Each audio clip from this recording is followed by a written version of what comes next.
భాస్కర శతకంలో చెప్తారు, పండితులైన వారు దిగువందగొండగల్పుడొక్కడు దండతపేట మెక్కిన బుధ ప్రకరంబులకేమి యొగ్గున్ కొండొక కోతి చెట్టు కొనకొమ్మ నుండిన కింద గండ పేరుండ మధేబ సింహ నికురమ్ములుండవే చేరి భాస్కర అంటారు. ఏదో సభా సాంప్రదాయాన్ని అనుసరించి వచ్చిన ముఖ్య అతిథి గురించి 4 మాటలు చెప్పి వారిని సవినయంగా వేదిక మీదకి ఆహ్వానించడానికి మాత్రమే ఇక్కడ నిలబడ్డాను తప్ప ఎంతోమంది విజ్ఞులు, విజ్ఞానఘనులు, సరస్వతీపుత్రులు అందరూ ఆశీస్సులని మీ అందరికీ నమస్కారం తెలియచేసుకుంటూ ఆయన గురించి 2 మాటలు చెప్పడాన్ని అది నాకు దక్కిన అపూర్వ గౌరవంగా భావిస్తూ నిన్న కొద్దిపాటి చిన్న పొరపాట్ల వల్ల కొద్దిగా సమయం ఆలస్యం అవడం వల్ల దానికి మన్నించమని వారిని కోరుకుంటూ ఈరోజు వారి గురించి 4 మాటలు చెప్పుకుందాం. అసలు ప్రవచనము అంటే ఒక 3 దశాబ్దాల క్రితం అంటే 32 సంవత్సరాల క్రితం మన ముందు తరానికి ప్రవచనం అంటే ఏమిటి గుర్తు? ఏదో సాయంత్రం గుళ్ళో ఉన్న రామాలయంలో ఎవరో పెద్ద ఆయన వచ్చి ఏదో కథ చెప్తారు. ఆ రోజుల్లో ఆ పరిస్థితుల్లో అక్కడ ఉన్న భర్త ఇంటికి సాయంత్రం ఆఫీస్ నుంచో పొలం నుంచో పక్క ఊరి నుంచో వచ్చేసరికి మన సినిమాల్లో డైలాగులు రాసినట్టు కొంతమంది చమత్కారంగా చెప్పినట్టు వాళ్ళకి ప్రైవసీ కలిగించడం కోసం ఇంట్లో ఉన్న అత్తగారు మామగారు వెళ్ళి గుళ్ళో కూర్చొని రాత్రి 9ంటికి వచ్చేవారు. ప్రవచనము అంటే అటువంటి భావన, అటువంటి ఆలోచన. మాకెందుకులే, అంతా అయిపోయిన తర్వాత అప్పుడు చూద్దాం, గుళ్ళోకి వెళ్ళి ఆయన చెప్పేది విందాం. వస్తూ అమ్మ ఇవాళ శనివారం నేనేం తిన్నమ్మా, నీ గుళ్ళో ప్రసాదం తినేస్తాను, వండు తినే కోడలతో చెప్పి అత్తగారు వెళ్ళిపోవడం, మామగారు వెళ్ళిపోవడం. అటువంటి సంస్కృతిలో నుండి 1992లో ప్రారంభమైంది. ఈ మాటలు చెప్పాలంటే గురువుగారు ఇవాళ నిన్న నేను చెప్పలేకపోయాను, ఇవాళ 2 నిమిషాలు మీ అనుమతితో నేను చెప్పాలి తప్పనిసరిగా. ధారణాశక్తి గురించి నేను 2 మాటలు చెప్పాలనుకుంటున్నాను. గట్టిగా మాట్లాడితే ఇప్పుడు అరే మీ ఆవిడ ఫోన్ నెంబర్ ఎంత అంటే 98 ఆగు చూస్తా అని చెప్పి వైఫ్ అని కొడతాడు, ఓ నెంబర్ కనపడుతుంది. అదే ఆ దురదృష్టం ఆవిడ డబుల్ సిమ్ వాడుతుంటే వైఫ్ 1 వైఫ్ 2 అని 2 ఫోన్ నెంబర్లు కనపడతాయి. అంటే ఆ మాత్రం కూడా మనం గుర్తు పెట్టుకోలేని పరిస్థితికి వచ్చేసి మన బ్రెయిన్లో ఉన్న మెమొరీని అంతా తగ్గించేసుకుని మన స్మార్ట్ ఫోన్లో 16 GB 64 GB 256 GB అంటూ మన మెమొరీని అంతా దానిలో పెట్టేసుకుని అసలు పట్టించుకోవట్లేదు. మన యొక్క జ్ఞాపక శక్తిని మనమే హరించుకుంటున్నాం. అటువంటి సందర్భంలో 1116 మంది పృచ్ఛకులు, 21 రోజులు, 750 పద్యాలు, 1116 పృచ్ఛకులు, 1116 మంది వారి రంగాల్లో నిష్ణాతులైన పండితులు కూర్చుని ప్రశ్నలు అడుగుతూ ఉంటే 21 రోజులు 750 పద్యాలు పైగా ఆశ్రుధాటిగా చెప్పి అవన్నీ గుర్తుపెట్టుకుని మళ్ళీ చివరి రోజు అన్నీ చెప్పిన 1996 కాకినాడ మేలో ఇది ఆవిష్కృతమైంది. అది మహాసహస్రావధానం నిర్వహించిన శ్రీ శ్రీ శ్రీ గరికపాటి నరసింహారావు గారికి సాగర ఘోష నిశ్శబ్దంగా ఉన్నప్పుడు విశాఖపట్నం దగ్గర కానీ భీమిలి దగ్గర కానీ సాగర ఘోష అలా వినపడుతూ ఉంటుంది. 1116 పద్యాలు ఏదో కాకినాడలో చేశారులే, ఒకసారి చేశారు, అస్తమానం అవుతుందా, ధారణాశక్తి ఉంటుందా, ఏదో అప్పుడు చేశారు, ఓకే బాగుంది అని ఒక చిన్న సముద్రంలో ఒక అలజడి మొదలైంది. అది మొదలైన తర్వాత తరంగం చుట్టూ వేరుకుంటూ ఒడ్డుకి ఎలా వచ్చిందంటే 1116 పద్యాలు సాగర ఘోషవి ఆయన స్వయంగా రచించి ఏకధాటిగా ధారణ చేసుకుని విజయవాడ, కాకినాడ, హైదరాబాద్ నగరాల్లో అన్ని చోట్ల ఆ ప్రదర్శన చేశారంటే సామాన్యం కాదండి. అదైపోయిన తర్వాత ఆధునిక యుగం ప్రారంభమైంది.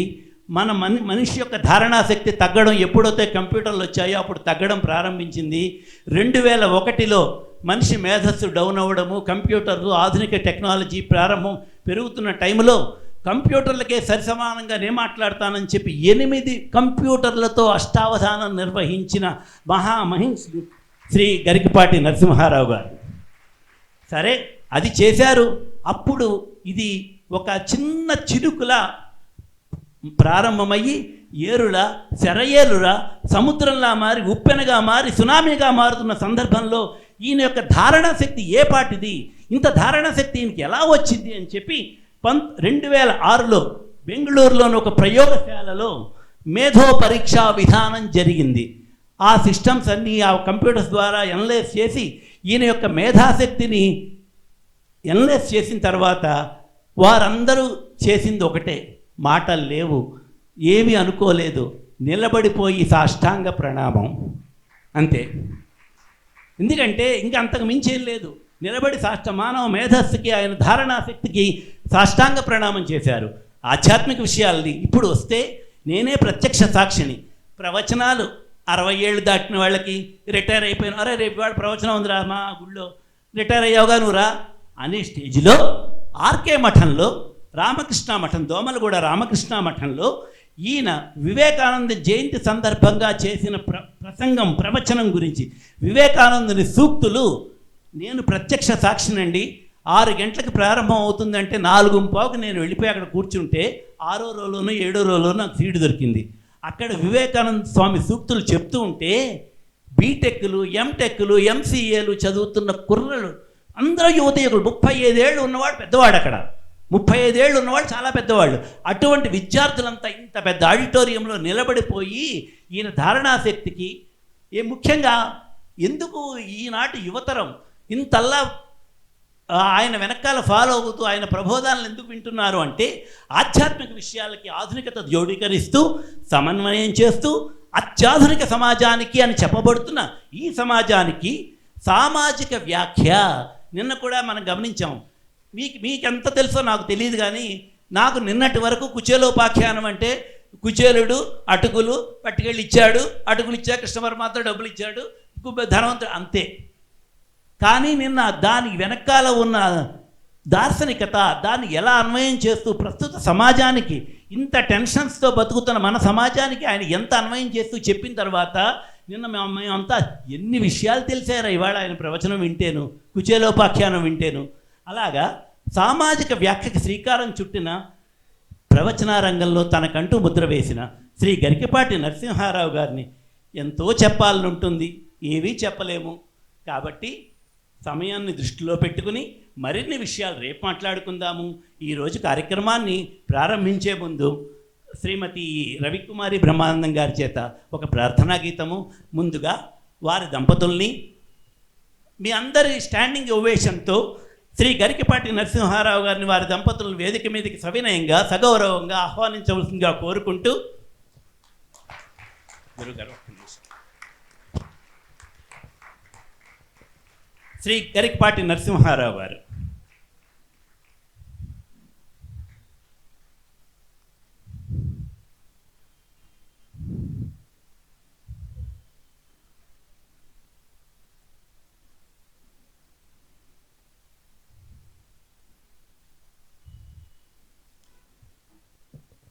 ఎంతోమందికి ధారణాశక్తి ఇది భగవంతుడు.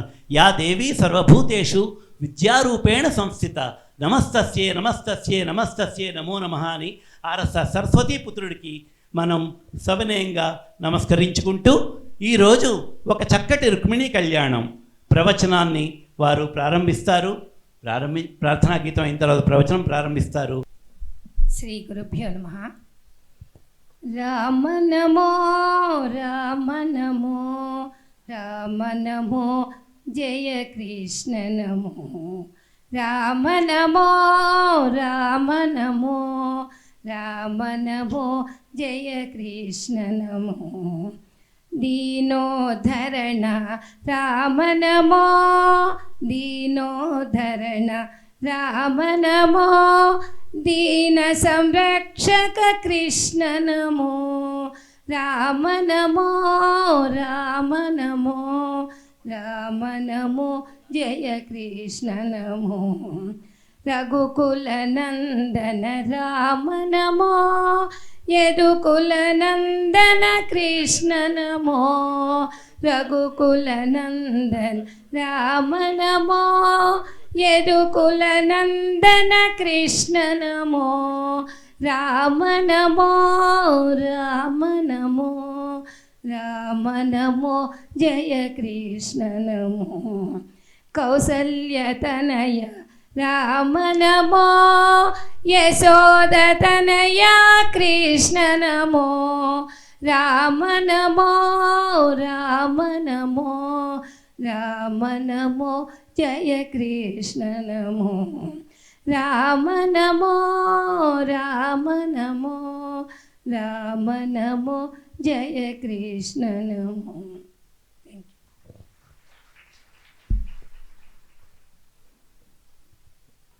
హరి ఓం.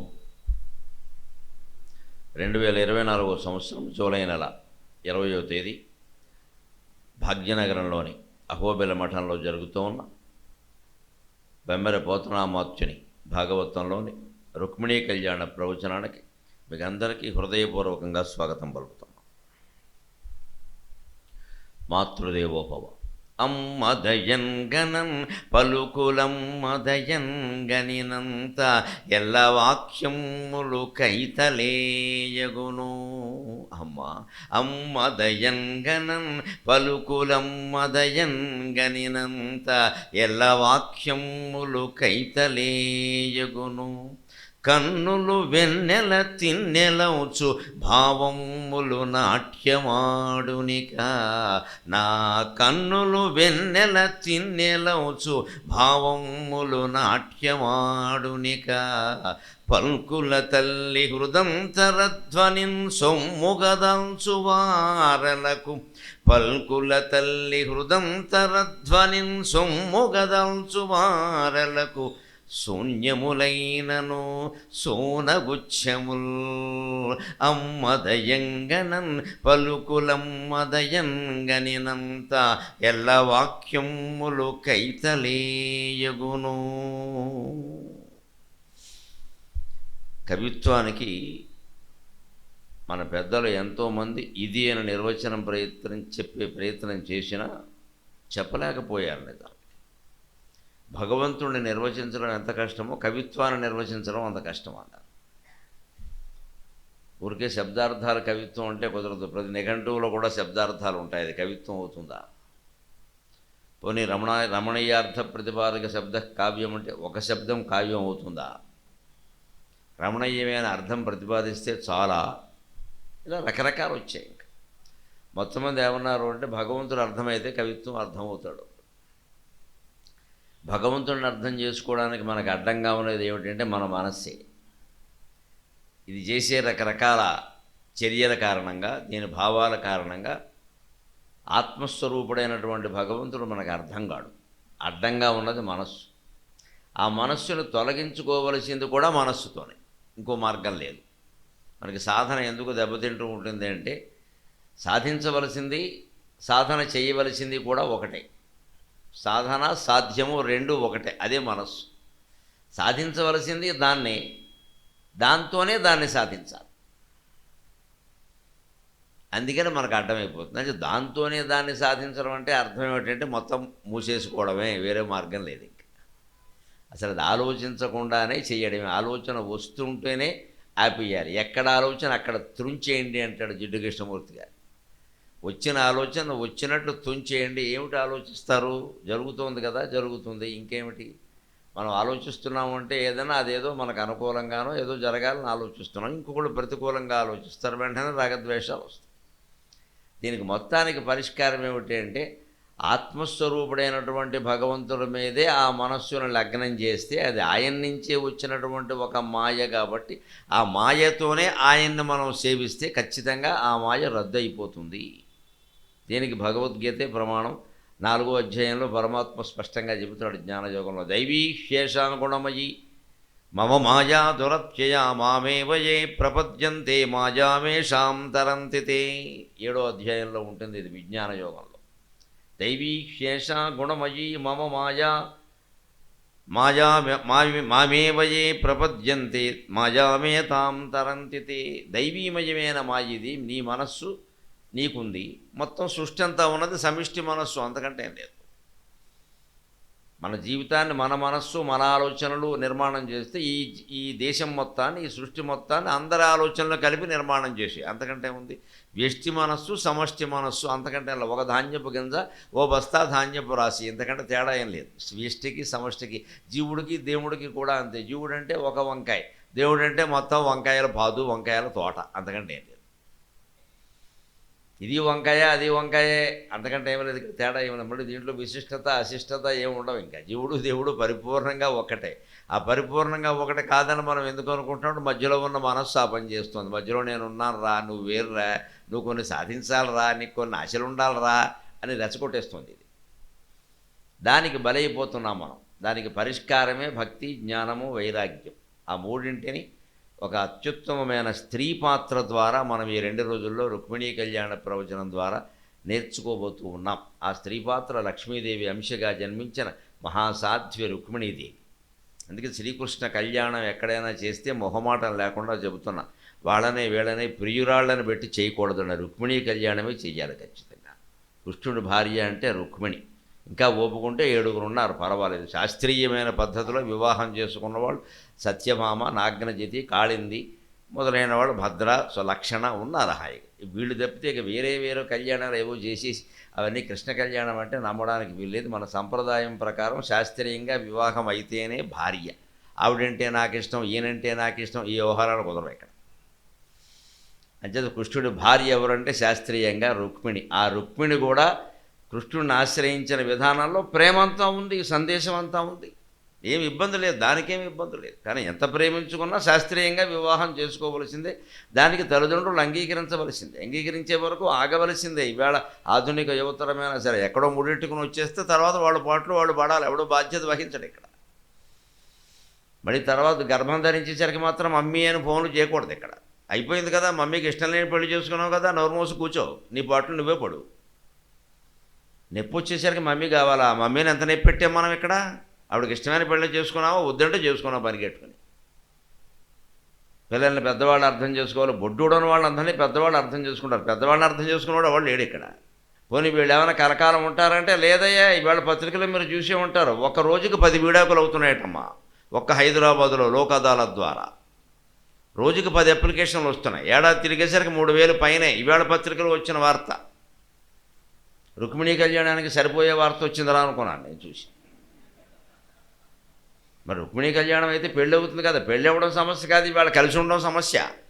పెళ్ళి అవ్వడం అంటే ఏదో ఒకటి అవుతుంది, మనకు తగిన గంతా బొంత ఎవరు ఉంటారు ఇక్కడ. రాకేమవుతారు, ఇవాళ కదా రేపు వస్తారు. కలిసి ఉండాలి కదా.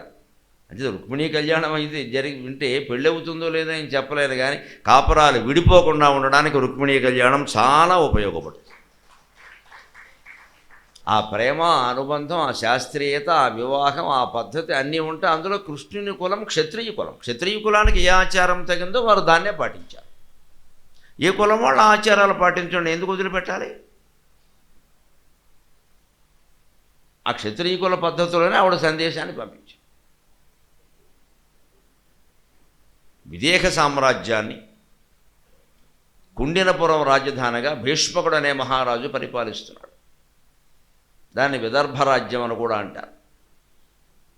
కుండినపురాన్ని రాజధానిగా చేసుకుని భీష్మకుడు అనే మహారాజు పరిపాలిస్తున్నాడు. ఆయనకి 5 కుమారులు, 1 కుమార్తె. ఆయనకి బంగారం అంటే చాలా ఇష్టం బహుశా. అందుకని రుక్మాంగదుడు, రుక్మధన్వుడు, రుక్మవర్ముడు ఇలా మొత్తం పెట్టి అమ్మాయికి కూడా రుక్మిణి అని పెట్టాడు. అబ్బాయిలందరికీ కూడా రుక్మాంగదుడు, రుక్మధన్వుడు, రుక్మవర్మ, రుక్మదేవుడు ఇలా ఏవో రకరకాల పేర్లు. మొత్తం మీద రుక్మ అని పెట్టాడు. మొత్తం మీద వీళ్ళని పిలవాలంటే పెద్ద రొక్కు, చిన్న రొక్కు, బొల్లి రొక్కు, బుడ్డి రొక్కు అని పిలవాలి. ఇంకో మార్గం లేదు. కనీసం వేరు పేరు పెడితే ఎవరన్నా పిలిచేవారికి. వీళ్ళు ఇంట్లో మగాళ్ళని పిలిచే విధానం ఏమిటంటే ఎవరే పెద్ద రొక్కు, చిన్న రొక్కు, బొల్లి రొక్కు, బుడ్డి రొక్కు, రుక్మిణీదేవి, బుజ్జి రొక్కు అంతే. అందరికీ ఒకటే పేరు పెట్టడానికి బంగారం అంటే అంత ఇష్టం బహుశా. కానీ ఈ మొత్తం జనాభాలో ఈ మగాళ్ళంతా పనికిమాలిన వాళ్ళే. పనికొచ్చింది చరిత్రలో మిగిలింది ఒక్క రుక్మిణీదేవి ఒక్కతే. నిజంగా బంగారు తల్లి, బంగారు బొమ్మ అంటే ఆవిడే. అందుకే ఆవిడ పుట్టినప్పుడే ఆ మందిరం అంతా ఎలా ప్రకాశించిందో చెబుతున్నాడు పోతన. బాలేందురేఖతోచిన లాలితమగున పరదిక్కులాగున బాలేందురేఖ దోచిన లాలితమగున పరదిక్కులాగున ధరణీ పాలుని గేహము మెరసెను, ధరణీ పాలుని గేహము మెరసెను. బాలిక జన్మించి ఎదుగా భాసురమగుచున్, బాలేందురేఖ దోచిన లాలితమగున పరదిక్కులాగున ధరణీ పాలుని గేహము మెరసెను. బాలిక జన్మించి ఎదుగ భాసురమగుచున్. చక్కని ఉపమానం. మనం ప్రకృతిని చూస్తే అర్థమవుతుంది. చలికాలంలో సూర్యుడు తొందరగా అస్తమిస్తాడు. ఈ వర్షకాలం తర్వాత వచ్చే కాలంలో సూర్యకాంతి అంత ఉండదు కాబట్టి అస్తమించే సమయంలో పశ్చిమ దిక్కున చంద్రుడు ముందే కనపడతాడు. ఇంచుమించు 4ంటికి కనపడతాడు, 5ంటికి కూడా. అది ఎలా ఉంటుందంటే పూర్ణచంద్రుడు కనపడు, సాధారణంగా ఒక రేఖలా ఉంటుంది, బాలచంద్ర రేఖలాగా. అర్ధచంద్రుడో పావు చంద్రరేఖ పడమటి దిక్కున కనపడుతుంది. అది చాలా అందంగా ఉంటుంది. ఆ సంధ్యా సమయంలో చూడాలి, సరిగ్గా 5:30, 6 మధ్యలో చూడాలి. మళ్ళీ ఆ పారైందంటే అస్తమానం అయిపోతుంది. వేసవకాలం వర్షకాలంలో కూడా చూడాలి జాగ్రత్తగా. సూర్యకాంతి సన్నగిల్లుతోంది అన్నప్పుడే అది కనపడుతుంది ఖచ్చితంగా. సరిగ్గా దాంతో పోల్చాడు. ఆ సంధ్యా సమయంలో పడమటి దిక్కున ప్రకాశించేటువంటి బాలచంద్ర రేఖలాగా ఆ విదర్భ దేశపు మహారాజు గారి ఇంట్లో రుక్మిణీదేవి జన్మించింది. అమ్మాయి పుడితే అంత పండగ చేసుకోవాలమ్మా, భాగవతం చెబుతోంది మనకి ప్రమాణంగా. అమ్మాయి పుట్టుకని ఇప్పటికీ ఇబ్బందిగా భావించేవాళ్ళు నన్ను మన్నింతులు కాక ఆడవాళ్లలోనే ఉన్నారు. నమశివాయ. మగాళ్లలో కాదు, ఆడవాళ్ళలోనే ఉన్నారు. కొడుకునే గనాలి, వంశం నిలబడేది. వంశం బోడి వంశం, ఇదేమైనా సూర్యవంశమా చంద్రవంశమా? ఇప్పుడు నిలబడపోతే ఏమైంది? మనకి అందరికీ ఎంతెంత అహంకారాలు ఉన్నాడు ఇక్కడ. శ్రీకృష్ణుడు తన వంశం కోసం తాపత్రయపడాల, రాముడు వంశం కోసం, గౌతమపుత్రుడు తాపత్రయపడాల, ఏ రామకృష్ణ పరమహంస పడలా, వివేకానందుడు పడలా, శంకరాచార్య పడలా. ఆ జన్మాంతం బ్రహ్మచర్యం పాటించారు. వంశం లేదు, పెళ్ళే లేదు అసలు. మనకి మాత్రం ఎంతంత అహంకారాలంటే ఒక్కొక్కడికి మా వంశ వృక్షం అది ఎప్పుడో చెదపట్టింది, నీకు తెలియట్లేదు ఇక్కడ. పెద్ద వంశ వృక్షం ఏమిటో వృక్షం ఇక్కడ. యథో గొప్పలు. మనిషికి ఎంతసేపు ఈ శరీరం మీద భ్రమ, దీని గురించిన సమస్తం ఓ పెద్ద భ్రమ. వీడే దండగా అంటే మళ్ళీ వీడి తండ్రి, వీడి తాత, వీడి ముత్తాత పెద్ద మ్యాప్ ఎత్తాడు ఇక్కడ గోడ మీద. ఎవడు చూడాలి దీన్ని? దీని గురించి మళ్ళీ పుస్తకాలు అందరికీ పంచిపెట్టాం. వీడి వంశం కూడా మనకెందుకంటే గోల, అదేమన్నా భారతదేశ చరిత్ర. అంతంత అహంకారాలు ఉంటాయి. ముందు పోగొట్టుకోవలసింది వాటిని. ఎందుకింత మన వంశాల గురించి డబ్బా కొట్టుకోవాలని మనకు అనిపిస్తోంది ఇతరుల దగ్గర. ఆ ప్రజ్ఞ ఏదో మనం సాధించవచ్చు కదా. మా తాతకి ముగ్గురేని అడవడం ఎందుకు ఇక్కడ? అది పరిహరించుకోవాలి. పైగా మన సంప్రదాయం, హిందూ సంప్రదాయం ఏంటంటే ఎప్పుడు ఇంట్లో మొదట ఆడపిల్ల పుడితే లక్ష్మీదేవి పుట్టినట్టు లెక్క. పుట్టాలి. మా నాన్నగారు అనేవారు అక్కడ, మా పెద్దక్క పుట్టగానే నా ఆశయం నెరవేరిందిలా, లక్ష్మీదేవి పుట్టిందన్నారు. ఆ తర్వాత 5గురు 6గురు మగపిల్లలు పుట్టారు, ఇంకో ఆడపిల్ల పుట్టింది, అది వేరే విషయం. అది మొట్టమొదటి ఆడపిల్ల పుట్టినందుకు మా నాన్నగారు ఊరంతా పండగ చేశాడు. తొలికాను ఆడపిల్ల పుట్టాలరా అని ఆయనే అన్నాడు. ఆయన ఇవాళకి కూడా ఇంకా చదువుకుని ఉద్యోగాలు చేస్తున్నా సరే ఆడపిల్లలు పుట్టకూడదనే ధోరణిలో మనం ఉన్నాం. ఇంకా ఈ వేదనకు గురవుతున్న రాష్ట్రాలు పంజాబ్, హర్యానా, యూపీ, ఎంపీ, బీహార్, మనం కూడా తక్కువేం తెల్ల ఉన్నాయి. ఆడపిల్లల సంఖ్య తగ్గిపోయింది. 1000 మంది మగపిల్లలకి 825 మంది ఆడపిల్లలు ఉన్నారు. అందుకని బ్రహ్మచారులు పెరుగుతున్నారు. పైగా మన విచిత్రమైన వార్త, హర్యానా మన లోక్సభ ఎన్నికల్లో హర్యానాలో ప్రచారం చేస్తుంటే అభ్యర్థులని మగపిల్లలు ఏమడిగారో తెలుసా? నాకు పెళ్లి చేయని కొట్టేస్తా అన్నాడు. పత్రికలు వచ్చిన వార్తమ్మా, నేను చమత్కారానికి చెప్పట్లా. నాకు పెళ్లి చేయి నీ కొట్టేస్తాను. ఒక ఎమ్మెల్యే నేను చేస్తాను, సామూహికంగా 100 మందికి చేస్తాను, ఓట్లేయండి అన్నాడు. ఇప్పుడు ఓటేయమని అడగడానికి పెళ్ళి ఒక షరత్ అయింది. ఎందుకు ఇంత పరిస్థితి వచ్చింది? ఇదివరకు ఎప్పుడు నిష్పత్తి ఇలా లేదే. అదే రాజస్థాన్లో ఒక గ్రామంలో, దాని పేరు పిప్రాత్లి.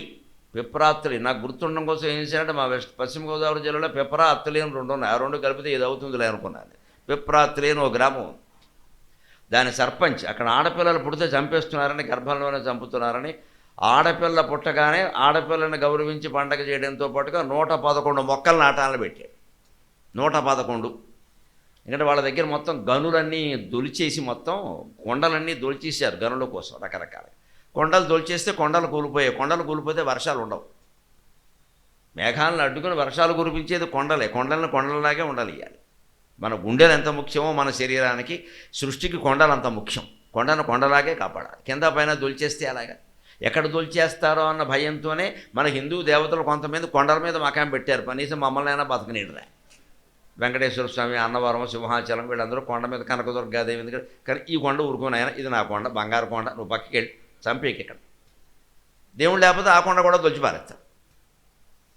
కొండలు దొలవకూడదని ఎప్పుడు గనుల గురించి.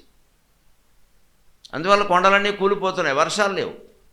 వర్షాలు లేకపోతే మొత్తం కరువు వచ్చింది. 12 ఏళ్ళు కరువు వచ్చింది ఏకంగా ఆ గ్రామంలో. ఆ సర్పంచ్ కనిపెట్టింది అంటే కరువుకి ఆడపిల్లల సమస్యకి పరిష్కారంగా ఆడపిల్ల పుట్టిన ప్రతి ఇంటి వాడు 111 మొక్కలు నాటాలన్నాడు. ఆశ్చర్యం ఏంటంటే ఈ ప్రకటన ఆయన 10 ఏళ్ల క్రితం చేశాడు. ఇప్పుడు ఆ గ్రామంలో కరువు లేకపోగా మగవాళ్ళ కంటే ఎక్కువ ఆడపిల్లలు ఉన్నారమ్మా. ఒక పంచాయతీ సర్పంచ్ ఈ పని చేయగలిగాడు. చదువు రాని వ్యక్తి. మనం చేయలేము. ఆ భాగ్యనగరంలో ఉంటున్నాం, చదువుకున్నాం, ఉద్యోగాలు చేస్తున్నాం. ఆడపిల్లలంటే అంత ద్వేషం ఏమిటండి? ఏమాత్రం మనిషి ఏమనుకుంటాడంటే రిస్క్ ఉండకూడదు, రిస్క్ లేకుండా నువ్వు పుట్టావా? ఎంత ఘర్షణ అయితే నీకు తండ్రి నీ తల్లికి ఎంత ఘర్షణ పడితే నిన్ను కంది. రిస్క్ లేకుండా జీవితం ఎలా ఉంటుందండి? ఆడపిల్ల రిస్క్ ఏమిటి? పైగా ఈ కాలంలో వాళ్ళ రిస్క్ ఏదో వాళ్ళు పడుతున్నారు. మన్నమే యాతన పెట్టారు. కాస్త భద్రత జాగ్రత్త వహించి కొంచెం జాగ్రత్త చెప్తే అయిపోయాయి. దాని అంతకంటే ఎక్కువ రిస్క్ మొగాడుతూ ఉంది. అసలు వీడిని పట్టుకోలేము. వీడు బయటికి వెళ్ళి ఏం చేస్తాడో తెలియదు, ఎక్కడ తిరుగుతాడో తెలియదు, ఎప్పుడు వస్తాడో తెలియదు. కనీసం ఆడపిల్లకు భయమేనా ఉంది? ఇంటికి వస్తే మా నాన్న అడుగుతారని వాడు అదే అడగడానికి ఆడేవాడో అంటాడు వీడు. ఇక్కడ ఆడు ఈడు కూడా కనీసం వాడు అండవు. మళ్ళీ గ్రామ్య భాష ఇందుకోసం అవసరమా? అందుకే మనకు భాగవతం స్పష్టంగా ఏం చెబుతుందంటే ఆ అమ్మాయి ఎలా పుట్టింది అంటే రుక్మిణీదేవి పడమట దిక్కున సంధ్యారాగ సమయంలో బాలేందు రేఖ తోచినట్టుగా, బాలచంద్ర రేఖ తోచినట్టుగా విదర్భదేశపు మహారాజు భీష్మకుని ఇంట్లో రుక్మిణీదేవి పుట్టింది అన్నాడు ఆయన. బాలేందు రేఖ తోచిన లాలితమగున పరదిక్కులాగున. పశ్చిమ దిక్కు మొత్తం లాలింపబడింది. అంటే ఈ అమ్మాయి పుట్టగానే ఆ మందిరం అంతా లాలించబడింది. ఆవిడని ఎవరో లాలించారు కదా, ఆవిడే లాలిస్తుంది వీళ్ళందరూ. నేను లక్ష్మీదేవిని రా, మీరు ఎలా ఉంటారో చూసుకోండి, ఇంక మీకేం తెలుసు నా గురించి. లాలితమగున పరదిక్కులాగున ధరణీ పాలునిగేహము మెరసెను, ధరణీ పాలునిగేహము మెరసెను, ధరణీ పాలునిగేహము మెరసెను, బాలిక జన్మించి ఎదుగా భాసురమగుచున్. ఆవిడ జన్మించి ఎదుగుతూ ఉంటే క్రమక్రమంగా ఆ ఇంట్లో ఒక కొత్త కాంతి కనిపిస్తోంది, ఇదివరకు లేని కాంతి. పసిపిల్ల ఉంటే 10 మందికి పని చెబుతుందంటారు సామెత. ఎంతమంది ఉన్నా సరిపోరు పసిపిల్లకి చాకరీ చేయడానికి. అందున ఆడపిల్ల ఉంటే నవ్వుతుంది హాయిగా, ఎంత అందంగా ఉంటుంది. ఆ నవ్వుల కోసమే కదా ఎంతమంది ఎన్ని కష్టాలు భరిస్తున్నది. అలాగే విదర్భ మహారాజు, కుండిన మహారాజు ఆడ మగ భేదం లేకుండా భీష్మక మహారాజు 5 కుమారులు ఉన్నా సరే రుక్మిణీదేవిని ఎంత గారాభంగా పెంచాలో అలాగే పెంచాడు. అలాగని అశ్రద్ధ చెయ్యలేదు, ఎక్కడ గాడి తప్పనివ్వలేదు. అసలే ఆ కాలం వాళ్ళ తత్వాలు వేరు. అందున రాజులు ఘోష ఉంటుంది, అది ఉండాలి, తప్పదు. ఎదుగుతున్న కొద్దీ ఉండాలి. పసిపిల్లకి అక్కర్లేదు, ఎదుగుతున్న కొద్దీ ఈవేళ ఉండాలండి. 8 ఏళ్ల పిల్ల బయటికి వెడితే ఏం గ్యారంటీ చెప్పలేమమ్మా. మనం చూశారు కదా 4 రోజుల క్రితం 3 మైనర్ కుర్రాళ్ళు తీసుకెళ్ళి అనుభవించి చంపేశారు 9 ఏళ్ల అమ్మాయిని. 3 మైనర్లే, ఒక 10th క్లాసు, ఒకడేమో 8వ తరగతి. 3. ఏం ఘోరమైన ప్రపంచం ఇది. ఆడుకుందికి వెళ్ళింది ఆ పిల్ల ఎంత చేస్తే. పక్కన ఎదురుగా ఉండే పార్కులోకి, ఎదురుగా ఉన్న పార్కే కదా అని తల్లి ఊరుకుంది. రాలేదు. ఎంతకీ రాలేదు. ఏమిటంటే రాత్రైనా రాలా, పొద్దున్నైనా రాలా. పోలీస్ స్టేషన్లో కంప్లైంట్ ఇస్తే వీళ్ళ బట్టలు కనపడ్డాయి ఎక్కడో గౌన్లు అవి. మరి ఇటువంటి ప్రపంచంలో ఎంత కాపాడుకోవాలి? మన బాధ్యత మర్చిపోతే అలాగా. అంత మాత్రం చేతి ఈ రిస్కులు ఉన్నాయని కనడం మానేస్తామా? అవసరమైతే ఇటువంటి దుర్మార్గాలు చేసే మగపిల్లల్ని కండం మానేయాలి, కానీ ఆడపిల్లల్ని ఎందుకంటే కండం మానేయడం. తప్పు చేసేవాడికి శిక్ష చేయాలా మనం? గురైన వాళ్ళకి అత్యాచారానికి ఒక అమ్మాయి గురైందంటే అమ్మాయిని అంటారు, ఎవడు చేసిన వాడు అనండి. సిగ్గుపడాల్సింది ఎవడో వాడు. ఈ అమ్మాయి ఎందుకు సిగ్గుపడ్డాం? ఆవిడని తప్పు చేసిందా? మన సమాజం అలా చూస్తుంది. మన దృష్టి మార్చుకోవాలి. ఒకవేళ అమ్మాయి ఏదైనా సిగ్గుపడుతున్నది, ఏమమ్మా ఎందుకు ఆ విషయం, నువ్వేం తప్పు చేసావు, నువ్వుకు ఆ వ్యధవ తలంచుకోవాలి. వాడు పెద్ద హీరోలాగా దాన్ని ఏమో వీడియోలో పెడతాడా, పైగా నరికే ఎద్దు ఉన్నాడు రోడ్డు మీద నుంచోబెట్టి. ఈ అమ్మాయి ఏమో ఏదో బలైపోయినట్టు మాట్లాడి బాధపడిపోవడమా ఇక్కడ. ఈ ధోరణిలోనే మార్పు రావాలంటే ఆడపిల్లలకి చాలా ధైర్యం చెప్పాలమ్మా. ఈ బాధ్యత తల్లి వహించాలి ఎక్కువ, తండ్రి కంటే కూడా తల్లి ఎక్కువ చెప్పగలదు. ప్రాయేణ గృహిణీ నేత్ర కన్యార్థేషు కుటుంబినక. అమ్మాయిల ప్రవృత్తిలో మార్పు రావాలంటే తల్లి ఎక్కువ బాధ్యత తీసుకోవాలి, అబ్బాయిల ప్రవృత్తిలో మార్పు రావాలంటే తండ్రి ఎక్కువ బాధ్యత తీసుకోవాలి. అది సహజంగా కొంత ఫలితాన్ని చూపిస్తుంది. ఎంత చేసినా రాకపోతే వేరే విషయం, మన కర్మ ఏదో ఒకటి చేస్తాం, అన్నిటికీ భగవంతుడు